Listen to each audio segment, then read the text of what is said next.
Buenas tardes amigos, estamos nuevamente de vuelta con un programa más de Vox Populi, Vox Day.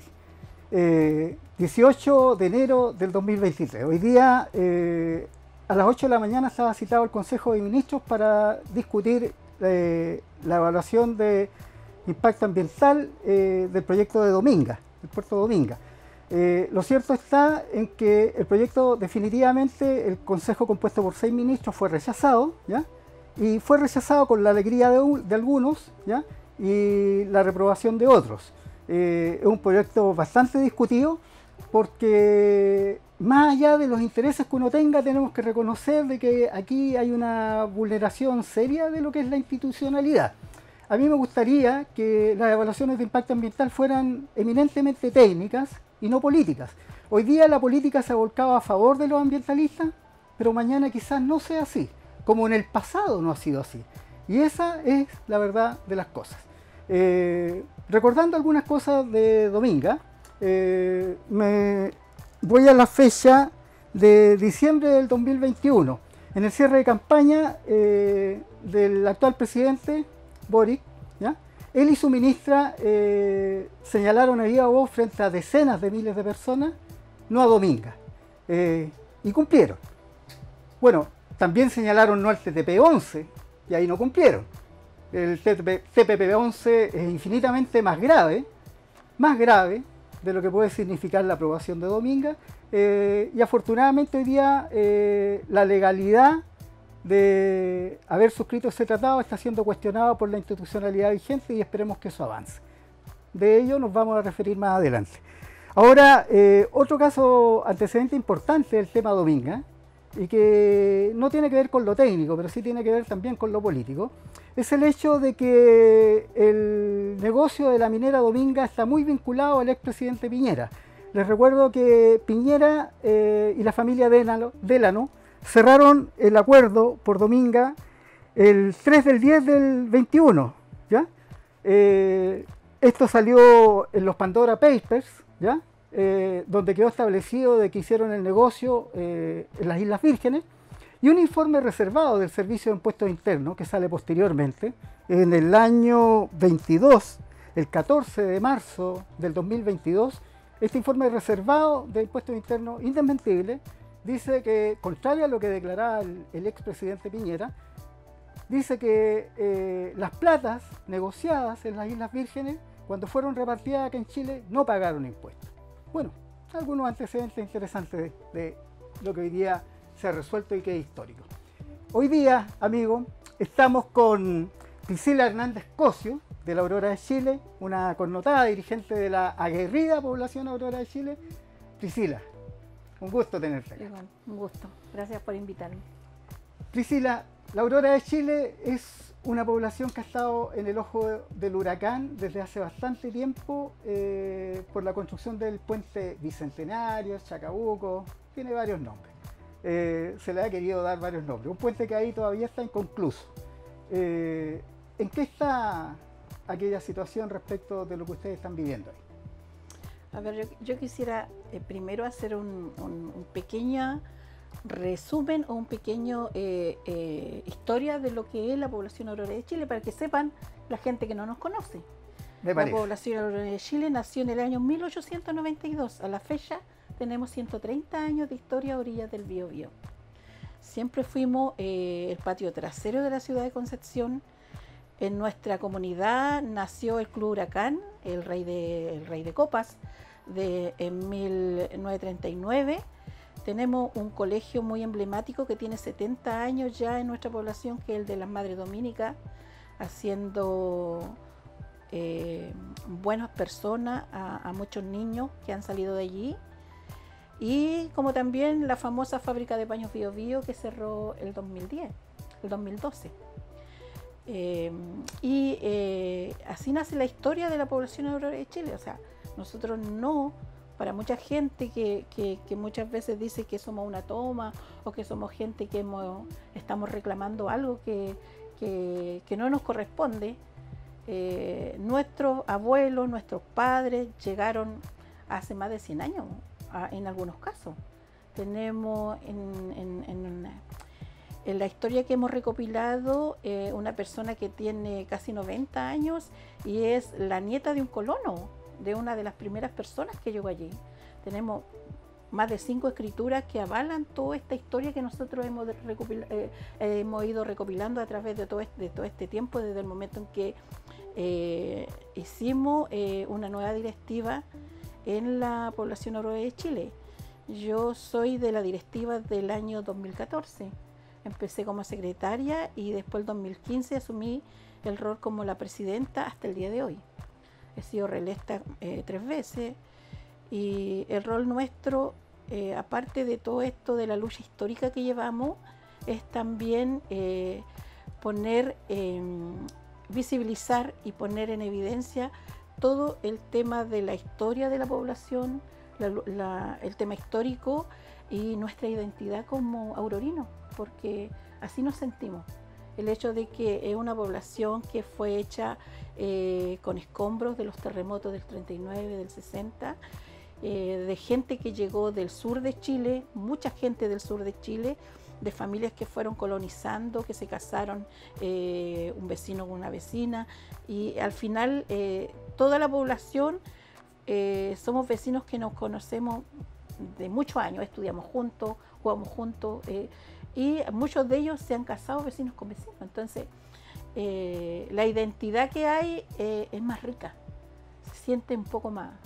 Hoy en día, desde el 2010, cuando nace este famoso proyecto del puente Chacabuco después del terremoto, un proyecto inconsulto que a las autoridades se le ocurrió ganar un puente ahí, no pensando en que nosotros ya vivíamos en ese sector. Nos encontramos cara a cara con un puente que venía avanzando hacia nuestra población y donde todavía no había ni siquiera una solución habitacional o que se nos reconociera a nosotros como los propietarios de los terrenos. La lucha histórica nace antes del 2014 con juntas de vecinos anteriores, pero se profundiza más después del 2014 cuando llegó el gobierno de la presidenta Michelle Bachelet. Pudimos llegar a un acuerdo con ella, se hicieron compromisos, se hicieron promesas y de esto solo se cumplió una primera parte, que es la primera etapa en donde fueron trasladadas 206 familias al mismo sector, porque ganamos de que se nos construyera ahí mismo, sin irnos de los terrenos, y que otra parte fue trasladada al CNT Angol.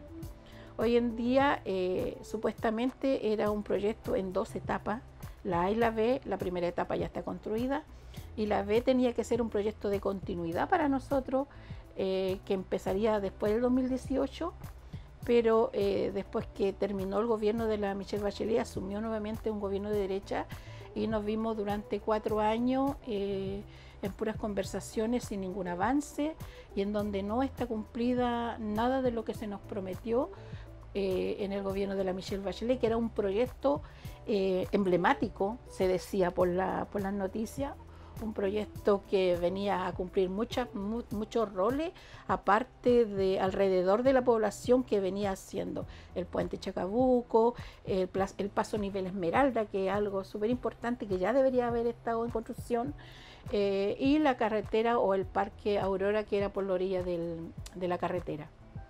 Hoy todavía estamos en estas conversaciones, en donde hay un proyecto de vivienda que no es el que todos queremos, pero todavía hay más de 60 familias que van a quedar pendientes. Y encuentro ilógico eso que siga pasando. El puente Chacabuco es un puente que se construyó inconsulto, en donde hasta el día de hoy ya van más de 9 años, todavía no se construye, han puesto millones de plata en eso, y lo último que se pegaron fue con una empresa que quebró y que dejó todo a medio construir. El que conoce la Aurora hoy en día se puede dar cuenta, si va a la Aurora, que nos dejaron igual como si hubiesen tirado una bomba, con mucho escombro, y esto se presta para que gente fuera de la población venga a votar con camionetas, basurales, escombros. Estamos siempre con el problema de los roedores. Tenemos nuestro colegio que colinda con todo este sector y que es un problema que tienen que estar saneando semanalmente. Entonces, y nadie se hace cargo de esto, nadie. Porque el tema es de que el MOC se preocupa solo de construir, que ya hemos estado conversando con ellos. La municipalidad tiene su calendario de poder limpiar, pero muchas veces no se cumple. Y si no, tenemos que estar cateteando muchas veces para que se pudiera cumplir, pensando en que sabemos que en toda la comuna de Concepción hay barrios que también lo necesitan, pero el caso de la Aurora es especial, ¿por qué? Porque cómo nos dejaron. O sea, ahí todavía, entre medio del escombro, todavía tenemos familias que viven, que tienen que de alguna manera tratar de sanear su sitio, estar limpiando. Está el tema de los pastizales, que hoy en día es un riesgo por los incendios. Ya hemos tenido 2 incendios, hemos pedido que se corten los pastizales y todavía no se hace. El tema de los retiros de los cayureos, de la basura, y estamos lidiando con eso ya varios años. Entonces, esto también cansa, llega en un momento en que nos cansamos como dirigentes, nos cansamos como ciudadanos, porque los que están a cargo de nuestra comuna no cumplen su rol, y están puestos ahí para hacerlo, porque son elegidos por nosotros. Entonces, eso es lo que hoy en día tenemos con todo esto. Priscila, si me permite, muy interesante lo que me señala, la historia de la Aurora de Chile. En algún momento tuve contacto íntimo con usted, y me recuerdo haber tenido el privilegio de ver documentos, fotos de los periodos históricos, las familias originarias de la Aurora. Uno de ellos me llamó mucho la atención y me llevó a investigar de dónde nacía la Aurora, a ir un poquito más allá de lo que tú señalas, o complementando lo que tú señalas. Y el hecho es que una familia me mostró una autorización de la Gobernación Marítima para que alguna gente se instalara ahí hace una cantidad increíble de años atrás. ¿Y por qué esto? Porque después descubrimos, y en realidad más que descubrir nos dimos cuenta, de que en la época en que se construyó el ferrocarril, ¿dónde se construía el ferrocarril? El ferrocarril generalmente se construía en terreno firme, normalmente a la orilla de los cuerpos de agua, precisamente para aprovechar el mismo cuerpo de agua, para buscar el terreno lo más horizontal posible y que ofreciese la menor resistencia a lo que es la tracción ferroviaria. Lo cierto está en que el río Biobío en algún momento colindaba con la línea férrea. La línea férrea era el límite de la ciudad y además era la orilla del río Biobío en sus épocas de crecida. Y ahí se construye la Aurora de Chile. Como tú bien lo dijiste, beneficiándose de los millones de toneladas de escombro que significaron los terremotos del 38, 39 y del 60. ¿Ya? También un antecedente que alguna vez un vecino me mostró, una especie de batimetría que señalaba que ahí donde estábamos parados en aquel momento, en el centro de la cancha Huracán, alguna vez el lecho del Biobío estuvo 8 metros abajo. ¿Ya? Y otro antecedente muy interesante, y me gustaría que te refirieras a esto, dice relación con 2 situaciones que han sido una verdadera estafa, una esquilmada de derecho de los legítimos pobladores de la Aurora de Chile. Uno de ellos es el proyecto Rivera Norte. El proyecto Rivera Norte, que es muy anterior al puente Chacabuco, es un proyecto financiado que es fruto de un acuerdo internacional entre el gobierno de Chile y las Naciones Unidas a través del PNUD. ¿Ya? Es un proyecto que fundamentalmente con financiamiento de las Naciones Unidas, ¿ya? Lo que buscaba era el asentamiento en condiciones dignas de los pobladores de todo lo que era la ribera del río Biobío, desde Hualqui hasta la desembocadura.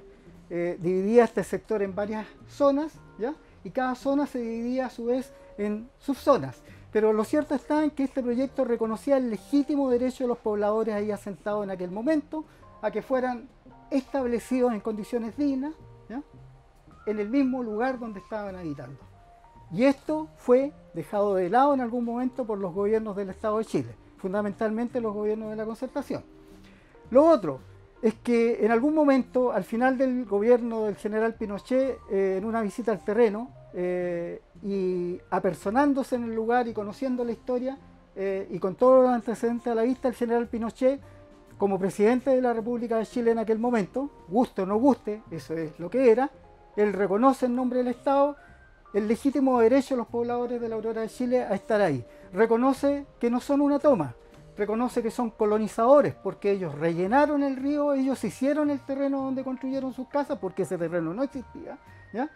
Y él lo que pide, lo que ordena, que no alcanza a cumplir, es que en definitiva Bienes Nacionales regularice estos terrenos, o sea, haga el levantamiento arquitectónico de la planta, de los sitios, se le asigne rol y se traspase a los legítimos dueños, los pobladores.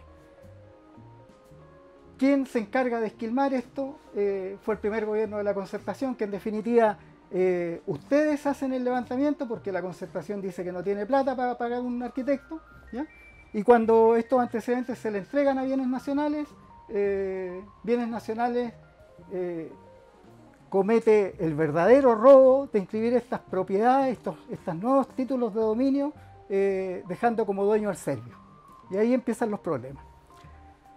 Priscila, ¿conocías estos antecedentes? Sí, a ver, el proyecto Rivera Norte nació por la gran necesidad habitacional que había en ese entonces y la pobreza que había a orillas del Biobío. Claro. Y sí teníamos conocimiento de que esto fue un acuerdo internacional después de todo lo que había pasado en dictadura. Por lo tanto, en sí, en su génesis fue un proyecto muy bueno, porque sí pudo erradicar un poco la pobreza. Lo malo que tuvo este proyecto fue de que desmenuzaron las poblaciones, o sea, las dividieron, porque en La Aurora hubo gente que se tuvo que ir para acá, para Pedro del Río, para el proyecto Rivera Norte, y todos conocemos que todo se hizo bajo amenaza. Entonces mucha gente salió dividiéndose la población y quedando sectores desocupados, que después los vecinos se tuvieron que ampliar y poder cerrar para que no entrara la delincuencia ni los robos. Este proyecto es un proyecto que, como digo, vino a solucionar mucho el tema, pero en La Aurora no. Nosotros no queríamos irnos de nuestro sector, nuestros viejos no querían irse porque fuimos los constructores de esto. Bien decías tú que habían documentos, tenemos documentos de familias que se pagaban contribuciones a la municipalidad. Hay mucha gente que tiene sus documentos donde se pagaban las contribuciones, los abuelos los tienen. Además, y hubo un momento en que la gente se organizó, nuestros viejos se organizaron y pagaron a un abogado y los sitios se sanearon. Fue cuando tú lo nombraste con el gobierno de Pinochet, en donde se nos iban a hacer las famosas casetas sanitarias y después uno construía y tenía su rol, su título de dominio. El tema fue de que tú diste una clara síntesis de esto, que esto pasó a Bienes Nacionales. Y cuando vino la alegría, él dice la alegría ya viene en el 80, para nosotros no vino porque nos enteramos que después del 80 nuestros sitios, nuestros terrenos pasaron a ser parte del Servio. Ahí recién el Servio vino a hacerse cargo de los terrenos. Anteriormente de eso eran parte de la Marina, como bien lo dijiste, porque eran orillas del río. Y pensar de que desde la línea férrea hasta donde está ahora la famosa carretera hay más de 18 hectáreas, que es lo que involucra a la población Aurora de Chile. 18 hectáreas que fueron construidas por nuestros viejos, por los abuelos. Con todo esto de los terremotos, que ellos tuvieron que rellenar más de 8 o 10 metros de altura, lo que pasó en la Cancha Huracán en el 39, que los mismos vecinos hicieron eso, y poder construir las viviendas, que en ese entonces primero se construía como palafito, igual que en Chiloé, para que la gente se pudiera asentar, y después se iba rellenando. Tenemos mucha historia de eso, tenemos fotografía en el trabajo que hemos estado haciendo patrimonial, de recuperar la historia de La Aurora, y hasta el día de hoy el Serviu es en este entonces ahora el dueño de los terrenos. O sea, ya no hay casi nada parte de bienes nacionales. Todo pasó a ser parte del Serviu. Y esto es la historia que la gente no conoce, que muchas veces se nos estigmatizó por la lucha, por a lo mejor hacer las protestas, de tener vehículos en las carreteras y todo esto que hemos hecho durante todos estos años, la lucha territorial que tuvimos, porque nosotros no somos familias que vinieron a arrendar o a vivir por un par de años. Llevamos cantidades de años, en mi caso son más de 50 años viviendo ahí, en donde uno hizo una vida familiar, donde uno ama la tierra que construyeron mis papás, porque ellos fueron los que llegaron del sur. Sí, la historia de la Aurora es una historia muy rica, muy linda, es un patrimonio inmaterial que hay enorme, que estamos tratando de rescatar y poder sacar a la luz pública, es lo que hemos estado haciendo durante estos años. Y para que todos sepan que esto es verdad, el Serviu se apropió de los terrenos después del 80. Y hoy en día es fome cuando uno va y tiene reuniones con ellos y nos estigmatizan o tratan de tratarnos como Toma, y no somos Toma. Nosotros hicimos el terreno, nuestros padres colonizaron el río Biobío. Fue una colonización que se hizo, se les quitó terreno al río, donde se sufrieron avenidas, se sufrieron que el río de repente tomaba su cauce y las casas quedaban todas destruidas, pero sin embargo nuestros viejos volvían a hacer lo mismo, volvían a construir, no teniendo a lo mejor la experiencia técnica o arquitectónica. Ellos, las calles de la Aurora las hicieron nuestros viejos, el alcantarillado, el alumbrado público, las manzanas, todas las hicieron ellos. No hubo intervención del Estado en nuestra población. Hasta el día de hoy, si usted va a la Aurora o tú vas a la Aurora, todavía tenemos calles de tierra. O sea, 2 poblaciones alrededor, Pedro del Río, Pedro de Valdivia, todas pavimentadas, y en la Aurora hemos sido estigmatizados hasta eso. O sea, hasta eso nos aburren. Así como estamos, y aún seguimos en pie, la nueva generación que tenemos un poco más de conocimiento, que hemos podido tratar de estudiar un poco más referente a todo esto, y un poco más de fuerza para poder seguir adelante y que se cumpla lo que merecemos. Es vivir en la Aurora, tener a lo mejor nuestros títulos de dominio y que esto salga bien, ojalá, en este gobierno. Priscila, te escuchaba y me acabo de acordar de otro antecedente más relacionado con la Aurora. En algún momento, cuando asume la alcaldía el actual alcalde, valga la redundancia, Álvaro Ortiz, se forma una mesa de trabajo donde esto, convocado por la Municipalidad de Concepción, esto se hace en dependencias de la Municipalidad de Concepción, en el Salón de Honor. Básicamente ahí se realizaron las reuniones, en donde estaba convocada la propia Municipalidad, el Ministerio de Obras Públicas, el Ministerio de Vivienda, Servio también, Bienes Nacionales, no me recuerdo si estaba presente, y por supuesto representante de los pobladores Aurora de Chile. En aquella oportunidad la directiva del momento y los mismos pobladores me regalaron con su confianza y me pidieron que yo concurriera también representándolos. Recuerdo que las reuniones marcharon bastante coloquialmente hasta el momento en que yo pedí la evaluación de impacto vial del puente, que es el fundamento técnico en definitiva que justifica que el puente se haga. Ningún puente en Chile se puede hacer si no cuenta con una evaluación de impacto vial, que básicamente es el fundamento técnico que dice que ese puente se requiere y se requiere ahí. Lo cierto está en que, como a partir de mi solicitud quedaron de entregarla y nunca la entregaron, nunca más se hicieron las reuniones, la municipalidad nunca más convocó, y esta solicitud la solicité por transparencia al Ministerio de Obras Públicas. Bueno, me la negaron, hubo un recurso de amparo ahí para que me la entregaran, obligarlos a entregarla. Al final la entregan, y lo cierto está en que el puente Chacabuco no tiene fundamento técnico, no tiene evaluación de impacto vial, es un puente ilegal que no debe estar ahí. ¿Qué te parece esto? Pucha, pero sabemos que las autoridades nos ponen el pie encima, no le importa la voz del pueblo. No le importó nuestra historia. Para ellos lo único que les interesa es construir y construyen sin la participación ciudadana. Es lo que está pasando en diferentes proyectos. Si la gente después del estallido social, ahora recién se vienen a dar cuenta de que existíamos, es porque siempre habían hecho oídos sordos a eso. Yo lo encuentro, yo primera vez que escucho lo que usted está diciendo del impacto vial, que es algo que vamos a tener que investigar un poco más. Encuentro que no está mala la opción, la encontré que es como una luz que se alumbró. Nosotros seguimos en la lucha todavía en el territorio de La Aurora. Tenemos un buen grupo de familias que han sido leales y seguidores con todo esto de poder que se termine luego el proyecto habitacional, pero al mismo tiempo que se reconozca la historia de la población aurora de Chile. Ahí es donde hemos estado apuntando y trabajando durante todos estos años.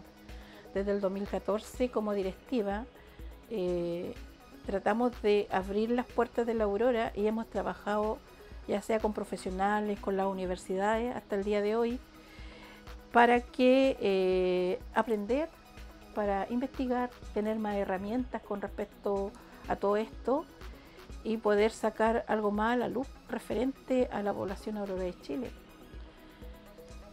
Priscila, hay dos cosas que me interesa hablar contigo.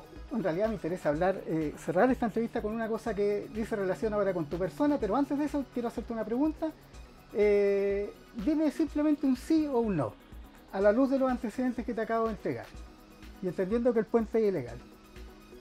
Tú como dirigente, ¿pensarías en una eventual demanda contra el Estado de Chile? Yo creo que sí, lo hemos pensado harto. Antes de que usted me lo dijera, ya lo hemos pensado. Ahí hay un antecedente. Sí.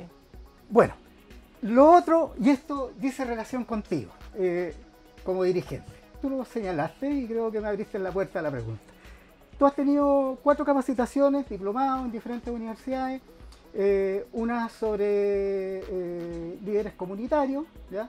En la Universidad de Concepción, tienes 2 de liderazgo, en la Universidad de San Sebastián y la Universidad de Chile, y una sobre patrimonio, que en definitiva es un nombre bastante largo, pero lo cierto es sobre el tema patrimonial que lo hiciste en la Universidad de Chile. Aurora de Chile, una población que tiene más de 100 años acá dentro de la intercomuna y fundamentalmente dentro de la comuna, el municipio de Concepción, ¿ya? Que tiene una riquísima historia, ¿ya? Y tú, una dirigente que se ha especializado en el tema patrimonio. ¿Por qué? Bueno, ese lo acabo de terminar, es una certificación. Ya en la Universidad de Chile saqué 93% del 100, así que estoy súper contenta. ¿Por qué? Porque yo siempre lo he dicho, yo soy como de la tierra. Yo amo mi población. Yo sé que hemos pasado harto estigma, hasta uno personalmente igual. Yo amo mi población, amo mi tierra, porque donde yo vivo lo hizo mi papá, no me lo dio el Estado. La tierra donde que yo piso, ahí en ese sitio grande, porque es un sitio muy grande, lo hizo mi viejo. Él con mis hermanos cuando llegaron de Valdivia, todos pequeños, yo todavía no nacía, nací el 68, ellos lo construyeron. Sufrimos mucho por estar ahí. Aparte de la estigmatización de la misma comuna, sufrimos la inclemencia del tiempo. Mi vieja se enfermó de tuberculosis, murió de tuberculosis por vivir a orillas del Biobío. Y eso le pasó a mucha gente de nuestra población, donde hubieron vidas que se perdieron, niños. Entonces, cuando uno piensa en esto, en el momento cuando nosotros asumimos como directiva, llegamos en un momento que ya no todo era lucha, había que hacer algo con respecto a la historia, que la gente conociera y cambiara el switch, no tanto la lucha del territorio, sino la lucha histórica. Y por eso empezamos con el trabajo patrimonial, ya lo llevamos varios años. Tenemos recopilación de fotografías, tenemos títulos de dominio de 1892, 1919, 1922, 1906. Tenemos eso. Tenemos recuerdos que han quedado de la historia. Hemos hecho trabajo, hicimos cámara estenopeica con recuerdos de la aurora, estuvimos participando en el Festival Internacional de la Fotografía en Valparaíso, hicimos teatro Lambe Lambe con la historia de la aurora, con 2 cajas que demostraban la historia en 3 minutos. Fuimos al Festival Internacional de Lambe Lambe en Valparaíso, hemos hecho los retratos de la aurora a nivel de nuestra comunidad, y ahora estamos tratando de que se termine esto y cerrarlo con el libro, que es el que yo ansio mucho, que es el libro de la mujer aurorina y las biografías de los colonos. Eso, pura recopilación que hemos hecho como organización. Hemos tenido participación voluntaria de profesionales, pero nosotros para poder hacer eso tuvimos que aprender, tuvimos que hacer cursos, tuvimos que hacer talleres. Como a mí me gusta mucho la historia, decidí hacer esta certificación de patrimonio para ver qué derechos teníamos con respecto a eso, para conocer dónde podemos ir a ver, dónde tocar la puerta, para ver casi realmente pertenecemos a ese grupo patrimonial, y sí pertenecemos a ese grupo patrimonial, sí pertenecemos a eso. Felicidades. Bueno, se nos ha acabado el tiempo. Siempre quedan ganas de extendernos mucho más, pero yo creo que esto va a dar, nos va a dar la oportunidad, ha dado el primer paso para que nos volvamos a encontrar. Mencionaste un libro. Esperamos ver ese libro. Sí, esperamos ver ese libro. Creo que va a ser bastante interesante. Creo que va a ser algo glorioso para la ciudad de Concepción. Alguna vez recorrí junto a los vecinos las calles de la Aurora de Chile. Alguna vez también, debo reconocerlo, salí del Club Huracán camino a mi casa a pie como a las 3 de la mañana. Llegué como a las 5 después de darme varias vueltas y haberme perdido. Porque también me dieron ahí algunas bebidas también patrimoniales espirituosas, ¿no? Y lo cierto está en que tengo muy lindos recuerdos y voy a estar encantado de ver ese libro, que espero verlo y espero verlo pronto. Será hasta una próxima, querido amigo. Priscila. Hasta luego. Muchas gracias por la invitación y espero que me vuelvan a invitar. Sí, así será. Sí.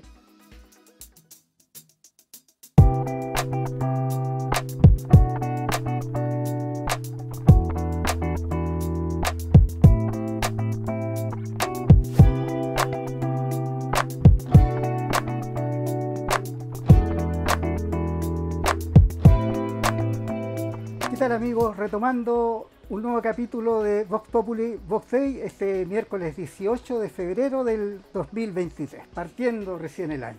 En esta oportunidad estamos con Rómulo Valdebenito, el expresidente de la población briceño, de acá del sector Lorenzo Arenas, y en el día han pasado varias cosas interesantes. Lo vimos en el programa anterior, que fue el tema del rechazo al proyecto Dominga. Vamos a dejar pasar esto y voy a partir contigo, Rómulo, una opinión, ¿ya? No es necesario ser experto en esto, pero respecto de algo que nos va a pesar por 8 años más, lo queramos o no lo queramos, que es la elección del fiscal nacional, el señor Valencia. El señor Valencia es un fiscal que ha estado asociado a varios casos emblemáticos en su vida particular, en su ejercicio de la abogacía personal, defendiendo casos, ¿cómo se llama?, bien conflictivos o repudiables para el común de la gente. Casos relacionados con, ¿cómo se llama?, con abusos, cuestiones de plata y cosas por el estilo. Se dice del fiscal Valencia de que es un hombre que tiene muchos amigos, ¿ya? Muchos amigos entre comillas, es algo que siempre le echaron en cara, y muchos amigos, alguien podría decir por ahí que debe también muchos favores, ¿ya? Pero por otro lado, hay algo que me parece sumamente grave y que no es necesario recurrir tanta bibliografía para, en definitiva, poderse explayar respecto de aquello. Y es el hecho de que el fiscal Valencia, siendo interrogado en el Congreso, se le preguntó sobre sus relaciones con Felipe Guevara, el exalcalde de Lo Barnechea, y donde él dijo que simple y sencillamente no lo conocía ni tenía ninguna relación con él. Lo cierto está en que tanto al municipio de Lo Barnechea como en forma personal el señor Guevara, que lo atendió particularmente en un caso muy personal de él, el fiscal Valencia, hoy día el fiscal nacional Valencia, emitió 57 boletas, ¿ya? Y no puede venir a decir que no conoce al caballero, ¿ya? O sea, mintió en el Congreso. Yo me acuerdo que Bill Clinton en Estados Unidos, el país del norte, el de las barras y Esther, ya, tierra de valiente, tuvo que renunciar por simple y sencillamente haber mentido en su relación con Mónica Lewinsky. ¿Ya? ¿Qué te parece a ti el fiscal Valencia? ¿Qué te parece esta elección? Mira, en esta sociedad y como estamos viviendo, yo creo que no nos parece extraño. Lo que parece más extraño es la discusión que se da en este tema y sobre cómo el camino que se lleva para llegar justamente a este tema. Que sea un camino, yo creo que de una u otra manera muy dirigido, para llegar, sacar uno, poner otro y así.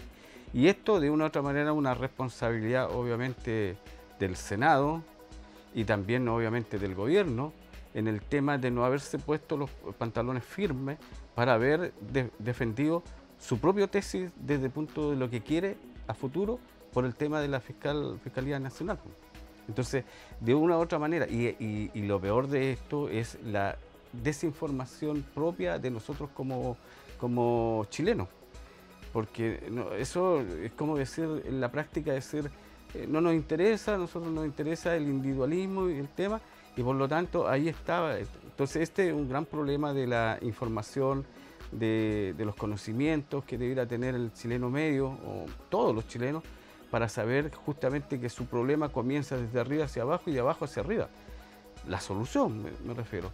Entonces cuando tenemos fiscales que son candidatos y todos de una u otra manera estaban comprometidos con el sistema, y yo creo que no había por dónde elegir, pienso yo, lo que ahí decía el gobierno o lo que decían los senadores, pues. Porque el hecho que muchos senadores se sentían feliz, bueno, será por algo. Yo entiendo que esa felicidad de una u otra manera lo retrata en forma personal, en este caso al fiscal, y por qué no decirlo a los senadores, que de una u otra manera son los que llevan, justamente los destinos de Chile, más para mal que para bien. Acá el tema con la Fiscalía es que existe más que hipótesis, diría que es casi tesis, de que los pobres pagan con cárcel y los ricos con clases de ética. Claro. Y alguien por ahí menciona, y todo parece indicar de que este fiscal viene un poco a seguir marcando este mismo camino. Mencionaste también el tema en tu respuesta de que el gobierno debería ponerse los pantalones y ¿cómo se llama? Y marcar su línea. Pero ¿cuál es la línea del gobierno? En el cierre de campaña de Boric, ¿ya? Junto a la que hoy día es la ministra de Medio Ambiente, ¿ya? Él dijo que, ¿cómo se llama?, que no iba a permitir, no le iba a dar la pasada a Dominga. El Consejo de Ministros hoy día rechazó Dominga, y el Consejo de Ministros está claro de que obedece a una voluntad política, porque en definitiva son ministros designados por la autoridad, y si la autoridad está en contra, más allá de los fundamentos técnicos, la cosa se va a rechazar, y más allá de los fundamentos técnicos, la cosa también se puede aprobar, ¿ya? Pero lo cierto está en que Boric, cuando dijo no a Dominga, también dijo no al TPP-11. Y el TPP-11 fue una de las primeras cosas que rápidamente Boric puso en el Senado, discusión en el Senado, y fue aprobado, ¿ya? Teniendo la potestad de no presentarlo. Ahora, respecto del TPP-11, y en esto me gustaría, si tu opinión, la Contraloría acaba de señalar, el Contralor Bermúdez, que creo que es algo digno de ser aplaudido, acaba de señalar de que este es un proyecto que puede adolecer de inconstitucionalidad y que en definitiva es lesivo para los intereses del país. ¿Qué te parece? Pero yo creo que definitivamente cuando hay una discusión que es mucho más técnica, porque este proyecto, si bien es cierto para nosotros en términos generales, mucha gente desconoce o desconocemos la profundidad de lo que significa este tipo de proyectos y de la nacionalidad. Pero yo creo que definitivamente cuando se apunta a lo que significa lo negativo y quizá entre comillas lo positivo, yo creo que definitivamente hay una razón, y me parece que el señor Bermúdez, como tú lo planteas, es dar en el clavo con respecto a que hay algo que no está bien, pero se tiene que argumentar. Entonces, el argumento que se tenga ahí, de una u otra manera, podría dar esperanza de de dar vuelta a la página, pero convenciendo obviamente o no, porque no sabemos si definitivamente, o está claro en la práctica, que gobierna el señor Boris o gobierna el Senado, porque esa es la gran duda, porque hoy día el Senado, como en toda Latinoamérica, al parecer es la bota militar de la derecha en general y obviamente de algunos que ahí de una u otra manera se sienten comprometidos, a pesar de que tenían otra investidura política. ¿Lo estás viendo casi como un espejo del Senado peruano? Sí, yo creo que definitivamente lo que ocurre en Latinoamérica es un tema, es un temazo. Y yo creo que definitivamente viene a decir cómo está Latinoamérica con los mismos problemas, con la misma pobreza y con los mismos costos que lo pagan al final la gente más pobre. Respecto de este tema que está pasando en Perú, con los hermanos peruanos. Acuérdate, Colombia. Sí. Colombia hasta hace poco, Sí, también hubo. Colombia hasta hace poco. Con la única diferencia que en Colombia creo que hay visos de cambio porque Petro es un presidente como muchos, un candidato que aparecía como muchos candidatos que han aparecido en Latinoamérica, Boris entre ellos, que prometió muchas cosas, con la diferencia tal que habiendo asumido Petro empezó a cumplir las cosas que prometía. Y algunas mucha gente podrá decir, se le va a ir el ejército en contra, pero lo cierto está en que él dijo, yo soy el presidente, yo mando. Y lo cierto está en que en este momento las Fuerzas Armadas de orden en Colombia aparecen sometidas a Petro y en definitiva acatando los dictámenes del gobierno, y Petro está gobernando. No así lo que pasó con Castillo en Perú, que Perú básicamente desde el primer día Castillo no pudo gobernar, ¿sí? Y hoy día tenemos un levantamiento de la población reclamando, entre otras cosas, la reposición de Castillo y por supuesto que la salida de gran parte del Senado, una nueva constitución, entre otras cosas. Ahora, con varios muertos de por medio, el gobierno de Chile, la verdad de las cosas, el gobierno de Boric, le ha prestado ropa y ha respaldado al gobierno de la actual presidenta de facto de Perú. Pudiera tener, sí, algo Petro con respecto al tema de lo que hoy día se está denunciando, la cantidad de gente desaparecida y que habrían estado en un lugar que fueron cremados. ¿Sí? Por lo tanto, ese de una u otra manera va a tener un signo pienso yo, que Petro va a tener que tener una decisión de investigación y todo lo demás que puede de una u otra manera perjudicar esa relación entre comillas con el ejército. Así es que, y las policías, obviamente. Entonces, pero yo quiero marcar la diferencia entre lo que significa Petro y el resto de Petro, súper inteligente, muy capaz y con un discurso muy claro. Bueno, Petro tiene a su favor también una ley que está de antes de Petro, del gobierno creo que fue de Duque y todo eso. Fue una ley, una suerte de ley de punto final que en definitiva muchos militares y paramilitares quedan eximidos de responsabilidades penales a cambio de reconocer algunos delitos. Alguna vez leí, no me recuerdo en este momento el nombre, pero si alguien se interesa estoy dispuesto a buscarlo. Leí por ahí el caso de un comandante del ejército y además vinculado a grupos paramilitares que reclamaba más muertos de lo que les estaban achacando, porque en definitiva quería dejar la cosa zanjada y lavada para que no lo pudieran demandar después. Yeah. Pero lo cierto está en que eso ha significado en definitiva que se sepa, mucha gente en Colombia estamos hablando de la guerra sucia, vinculado a la guerra sucia, y fundamentalmente por parte del ejército, los grupos paramilitares y la derecha, se ha dado con la ubicación de numerosas fosas, y entre ellas estos últimos desaparecidos que no estaban siendo contados. No. Y que en definitiva está dando un resultado que acá en Chile hasta el día de hoy no ha dado respecto de los detenidos desaparecidos que nosotros tenemos. Claro, no sabemos nosotros si definitivamente Petro hoy día en Colombia de una u otra manera pueda tener debajo una bomba de tiempo, porque sabemos cómo funciona este tema de los ejércitos, como lo que ocurrió en Colombia, que es una situación mucho más compleja que fue Tupamaro en su tiempo. Entonces todo esto de una u otra manera está siempre como latente. Colombia de una u otra manera siempre ha vivido en todo aspecto ahí. Y Petro de una u otra manera le va a poner un poco la inteligencia, la tranquilidad, pero inteligente, para ver los temas. Pero no se olvida de lo que ocurre en Colombia, que es una cosa muy diferente con Castillo. Por lo tanto, Latinoamérica, inclusive desde la izquierda hasta la derecha, tienen claro qué es lo que hacen, pero hoy día la izquierda chilena o la izquierda de Latinoamérica está como dando visos de ¿cómo se llama? La palabra esta de mareo político y no sabe para dónde dirigirse. Y eso es lo que... Especialmente la chilena. No, la chilena está clara. Que algunos sí, dicen sí. que no existe. No, ya no. Tienes razón en lo que dices, porque en definitiva no hay que olvidar que uno de los ejércitos más poderosos de Latinoamérica es el ejército colombiano, Claro. que en definitiva es un ejército que ha sido altamente subsidiado por Estados Unidos, y también nunca olvidar de que prácticamente la totalidad de los actuales mandos del ejército colombiano y fuerzas de orden, entre paréntesis, han sido alumnos destacados de la Escuela de las Américas, que ya tiene otro nombre, que es una escuela donde les enseñan temas de táctica, tortura, desapariciones y otras cosas más, de las cosas que les gustan a los norteamericanos cuando administran la democracia en grupos y zonas como Latinoamérica. Claro. Pero vámonos ahora al Rómulo Valdebenito, Sí.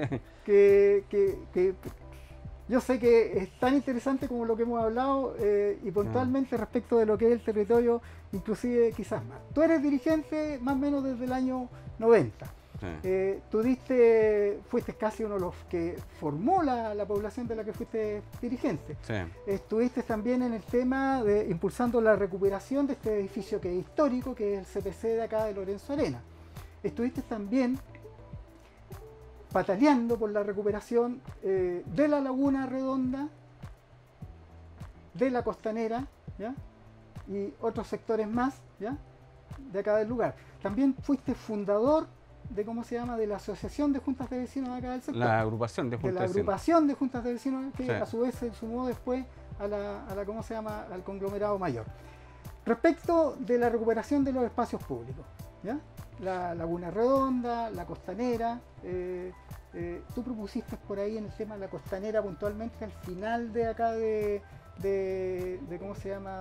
Miraflores, Sí. de Miraflores, propusiste una pasarela y recuperación de la zona del parque. Claro, ¿Cómo va esa cosa?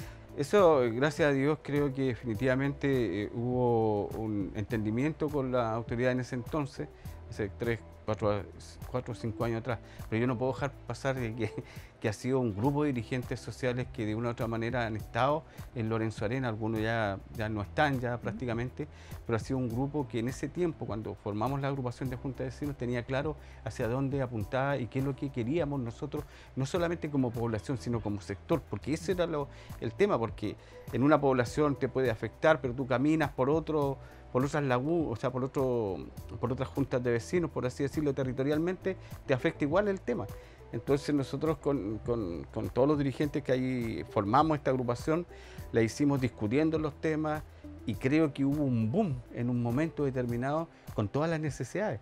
Como decía el Cefal Lorenzo Arenas, que fue una gran lucha que dimos nosotros. También estuviste metido ahí. Sí. Y sé que ahí, entre paréntesis, de hecho el lugar donde fue reconstruido es un sitio que fue una de tus propuestas. Sí, lo que pasa es que fue por esa... Quizás yo diría que son tantas cosas las que pudieron haber pasado en un momento, en una reunión que veníamos justamente con Guille, que quiero hacer también un reconocimiento público, porque definitivamente ha sido, de una u otra manera, la mujer también con una gran visión de sector. Esperamos tenerla acá, se nos ha estado resbalando. Resbalando. Sí, pero esperamos tenerla yo acá. estoy diciendo justamente lo que ha sido, y muchos otros dirigentes que hay que ya no están ya. Pero definitivamente fue que teníamos el proyecto, pero lo teníamos en el aire. Y Lorenzo Arenas lamentablemente no tiene muchos terrenos que son bien de uso público. Y como no tenía bien de uso público, en una circunstancia íbamos caminando por ese lugar y yo le planteo a los chiquillos, a las chiquillas, y este sector, o sea, este lugar, vamos a hablar con el curita. Yo me recuerdo el padre Alejandro, que de los franciscanos, en que tuvo la mejor disposición del mundo y dijo algo que era muy sabio, entre comillas. Dijo, bueno, pues ¿cómo nosotros no queremos que se construyan supermercados ni edificios de departamentos? Y si es para un Cefán, un consultorio que se desea el tema, bueno, mi comunidad y nosotros los curas nos atendemos en el Cefán. Y esa fue la señal más potente, que sabíamos que ahí estaba el lugar. Porque si se construía ahí mismo no se podía, porque había salido una ley en ese momento de que no se podía construir ningún menos de consultorio al lado de una bencinera, a pesar que si no hubiera estado la ley se habría construido y tenían las condiciones para hacerlo, pero no salió. Entonces, si se construía ahí mismo teníamos un gran problema, que pasaba que en un año prácticamente se esparcía para todos lados los servicios.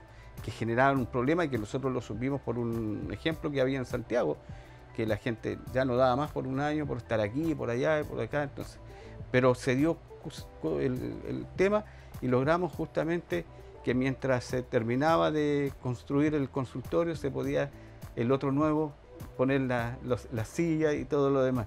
Entonces yo creo que definitivamente fue un gran logro, aparte de autoridades, porque tampoco no podemos desconocer que hubo buena voluntad de todas las partes.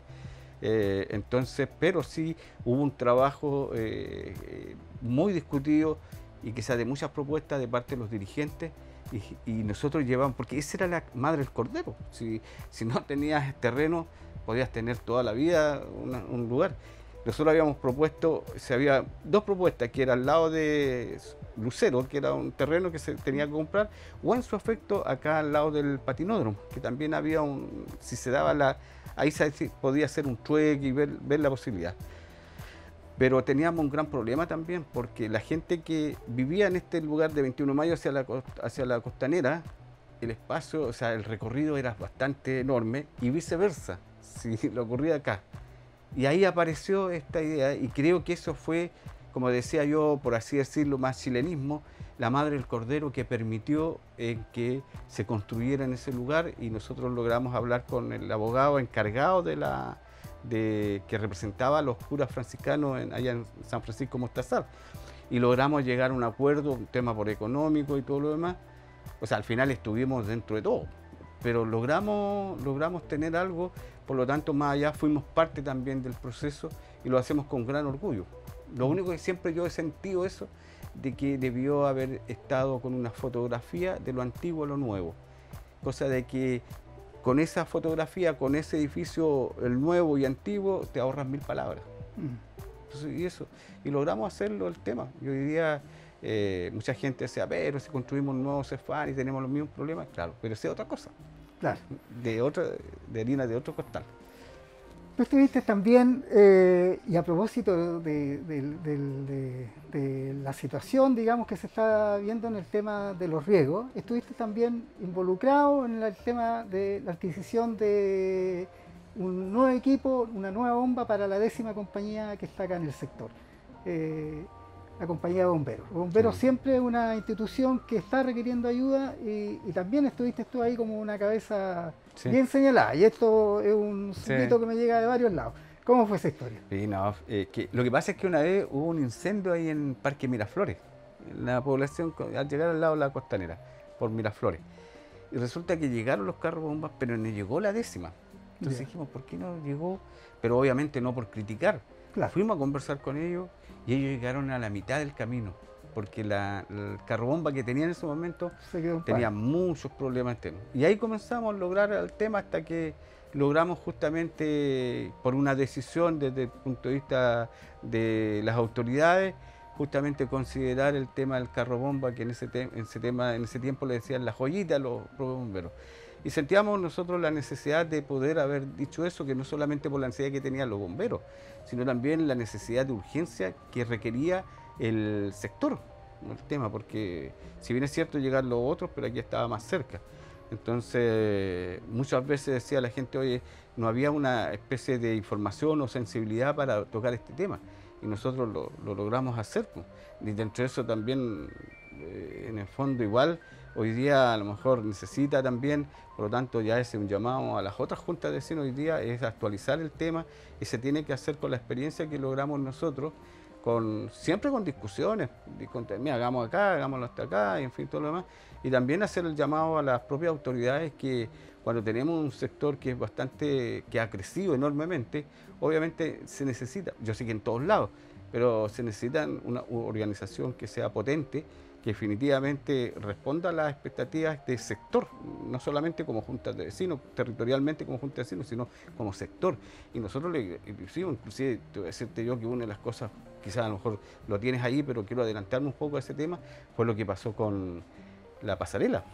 Ya.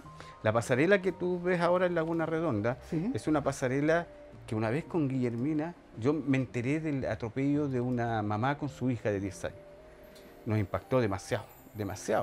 Y nos entrevistamos con un vecino que inclusive se sensibilizó en ese momento. porque él se quedó con todo lo... No es fácil borrar eso, ¿no? Yo creo que es imposible. Entonces dijimos nosotros, oye, pero veamos qué es lo que pasa aquí. Y estuvimos 2 años gestionando, también lo tuvimos ahí. Y logramos justamente convencer a Ferrocarriles a través de Santiago hasta el lado acá. Lo que significaba eso. Hicimos todo un movimiento y logramos la pasarela. Después se nos cayó por el terremoto. Sí, Después tuvimos un año, vuelta nuevamente y logramos no levantarlo nosotros físicamente, sí, pero sí lo logramos el tema. Espiritualmente sí lo logramos. Entonces costó mucho que la gente se acostumbrara, porque en realidad ahí hay una curva y mató a varias personas, sí, ese es el tema. Y ahí hicimos una campaña nosotros bien intensa y potente y a veces bastante más agresiva en un momento determinado para poder definitivamente que la gente tuviera conciencia del riesgo que eso significa a alguien. Y siempre le decíamos nosotros, bueno, si tú que siempre, una vez yo discutía con una persona y decía, pero está bien, pero hay familia en su casa que lo están esperando a usted, imagínense qué hubiera pasado. Me dijo, sí, tienes razón. La importancia, Rómulo, te escucho hablar y veo la importancia de que, tú lo mencionaste, de que haya una organización potente y que los vecinos además apoyen a sus dirigentes. Porque tú me dices que en 2 años consiguieron la pasarela.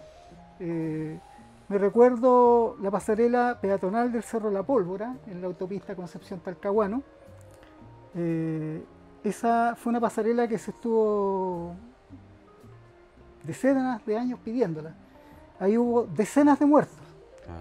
Y con la última muerte de una madre con sus 2 hijos, que fue atroz, finalmente se consiguió que se instalara una pasarela provisoria, ¿ya?, que no costó demasiado, 24, 48 horas para instalarla, después de que se estuvo décadas pidiendo que se instalara una pasarela, para después construir una definitiva. Pero ahí fueron décadas y fueron decenas de muertos. Otro tipo de organización. ¿Cómo has visto tú, Rómulo, la relación que has tenido? Tú has sido un dirigente que partió de la nada, como todos los dirigentes, ¿ya? Fuiste aprendiendo sobre el camino, en algún momento te involucraste en la construcción de la asociación de juntas, de la agrupación de juntas de vecinos, y bueno, y tienes que estar también metido en la asociación, me imagino por esa vía. Pero ¿cómo has visto tú en tu desarrollo como dirigente la relación que has tenido con las diferentes autoridades con las que te ha tocado interactuar? Con dulce y agraz. Yo creo que definitivamente cuando uno tiene su propia visión de sector, obviamente ellos tienen una visión desde el punto de vista quizás más macro, más grande, en fin, todo lo demás. Pero yo creo que cuando nosotros como dirigentes sociales lo tenemos claro, definitivamente lo luchamos para eso. Y yo por lo menos personalmente, y no lo digo porque lo digo yo, a mí me gusta que las cosas se hagan, se argumenten y que no lo suelten, porque si uno suelta un poco, se pierde en el tiempo lo que uno plantea. Y si pasa un gobierno tras otro, ya sea municipal o no, se mantenga el mismo formato como agrupación. Y cuando nosotros lo hicimos la agrupación, justamente era para eso. Y yo creo que después que pasado el tiempo, lamentablemente la agrupación ya dejó de existir.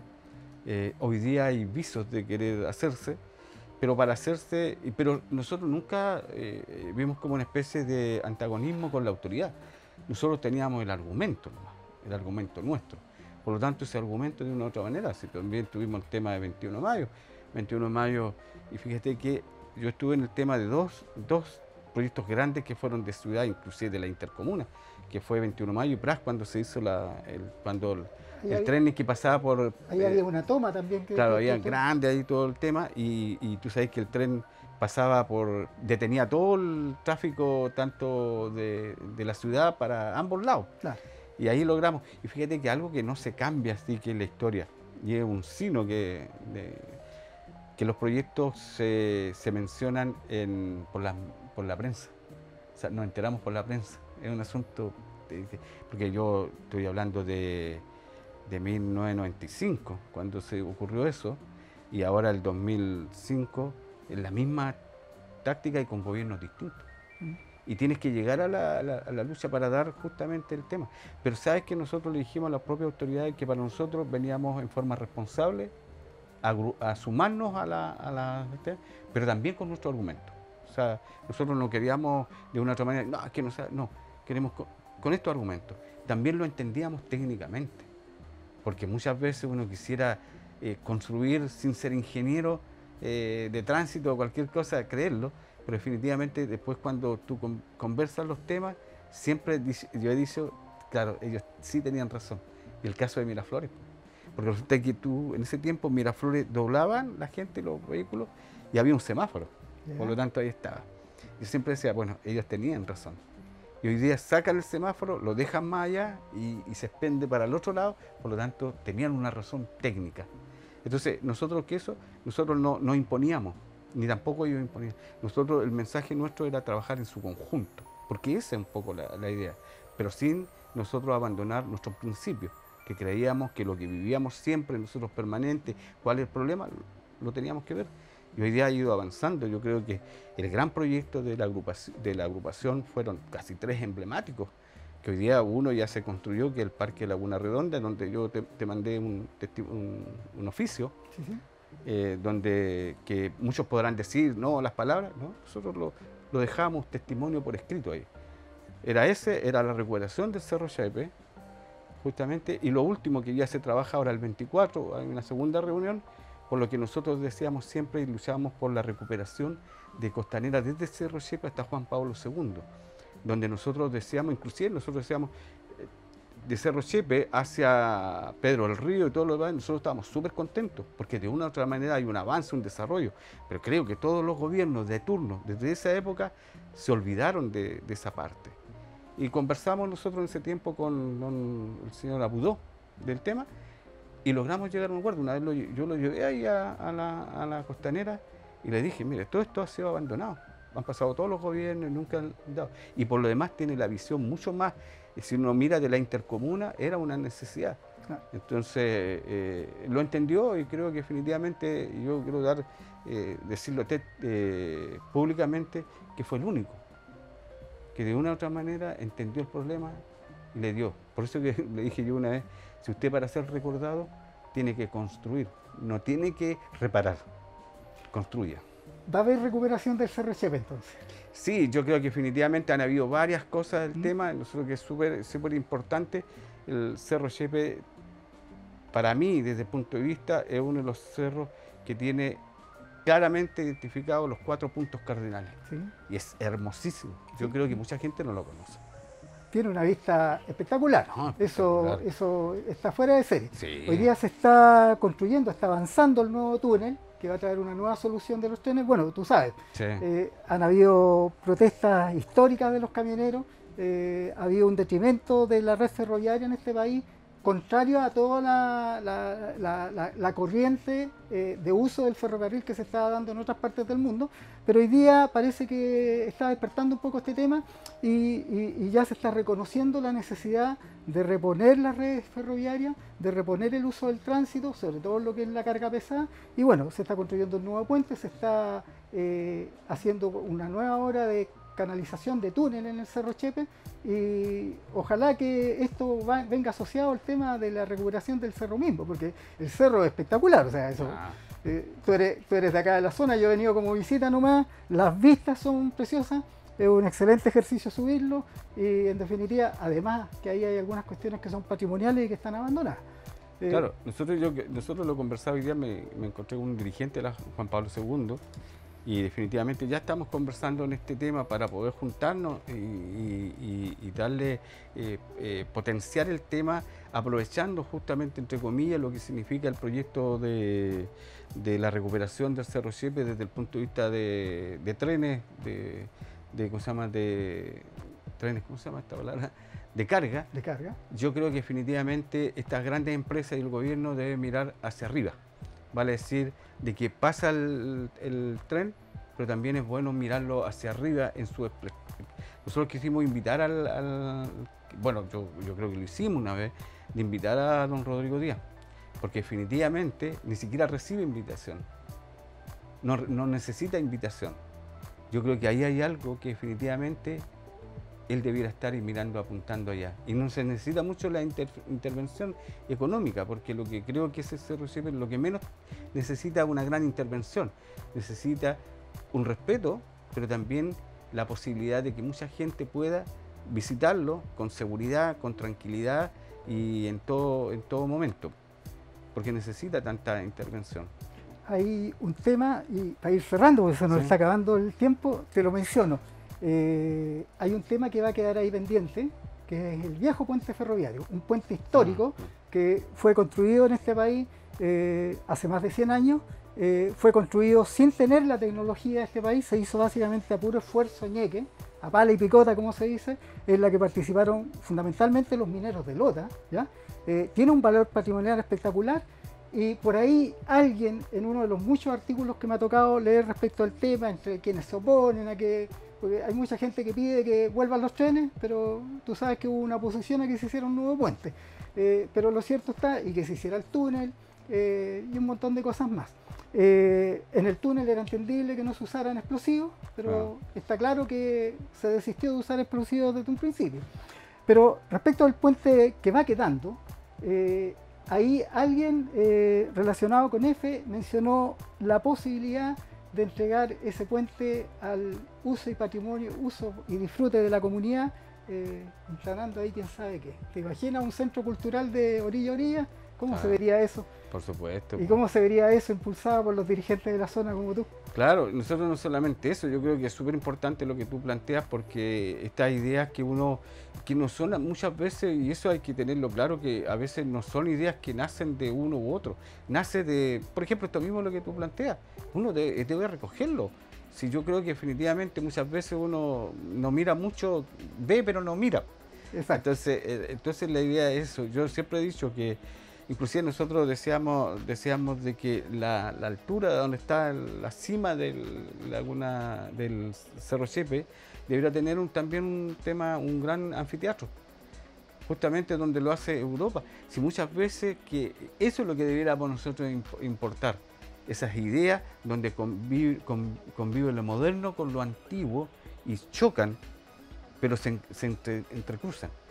Pero otros aquí se cruzan y se van hacia atrás, entonces, porque se ve todo muy económicamente, pero hay cosas que definitivamente se tienen que hacer, y yo creo que definitivamente nosotros que queremos hacer la agrupación queremos mirar a ese lado, y me parece muy interesante lo que tú estás diciendo, porque definitivamente lo que nosotros decíamos, y lo planteábamos con Audó, lo conversábamos con la autoridad y lo vamos a decir, que para nosotros en Europa los ríos son súper importantes, son muy considerados. Entonces nosotros decíamos, bueno, construyan una ciclovía que una Hualpén, Concepción, Chihuayante y todo lo demás, porque tendría de una u otra manera, se le podría de una u otra manera definitivamente recuperar lo que era el río Biobío como un lugar atractivo, en fin, de muchas cosas. Así que eso, la idea se está proyectando el tema de una gran ciclovía, que yo le llamo la carretera de la ciclovía, porque definitivamente, o sea, si tú pasas por ahí en tiempos muy buenos, todo lo que tú quieras ver, es maravilloso. Creo que no se ha dado yo creo que ahora se está dando la posibilidad de la gran ciclovía. Inclusive yo tengo una propuesta dentro del parque que se llama Los Españoles. Nosotros no queremos en absoluto por el tema Parque Los Españoles. Yo lo hago ahora público, pero sí definitivamente para mí es súper importante. Yo sé que otros pueden tener y se va al debate y se puede decidir, se puede llegar a un acuerdo sin nombre. Por lo menos yo lo que creo, para mí, mirando el río Biobío, mirando esa bajada del sol, todo lo demás, para mí debe ser el Parque de las Mujeres de Penquista. Porque no hay en Chile muy poco en homenaje a las mujeres de trabajo. No sea la mujer exclusiva política, profesional, no, pobladora, toda. La mujer de una u otra manera es la mujer pobladora y la mujer profesional que de una u otra manera ha construido Concepción. Y yo creo que ahí, en ese lugar, es el lugar, pero creo que definitivamente le da hasta un lugar romántico de una u otra manera. Así que yo creo que ese deberá ser. El progreso y el beneficio debiese ser para todos. Todos claro. Nos podemos beneficiar de eso. Y aquí tenemos un dirigente que sabe de esto, sabe del tema de que las cosas se consiguen con asociatividad y que en definitiva conversando, discutiendo, contraponiendo ideas, se pueden lograr avances. Y en este avance todos nos podemos beneficiar. Rómulo, han quedado hartos temas en carpeta, pero no será la última vez que nos veremos. Alguna vez marchamos juntos defendiendo el humedal Pescadí y aquí estamos de nuevo conversando y estaremos mañana. Ha sido un gusto. No, gracias a ustedes por la oportunidad y yo creo que definitivamente programas como estos y canales como estos, de una u otra manera, permiten justamente que los demás dirigentes tengan la oportunidad también de proponer propuestas, trabajar en conjunto. Y qué mejor que no solamente sean las propias autoridades, sino son aquel mundo que vive permanentemente en graves problemas, pero que también de una u otra manera busca las soluciones. Sea. Gracias.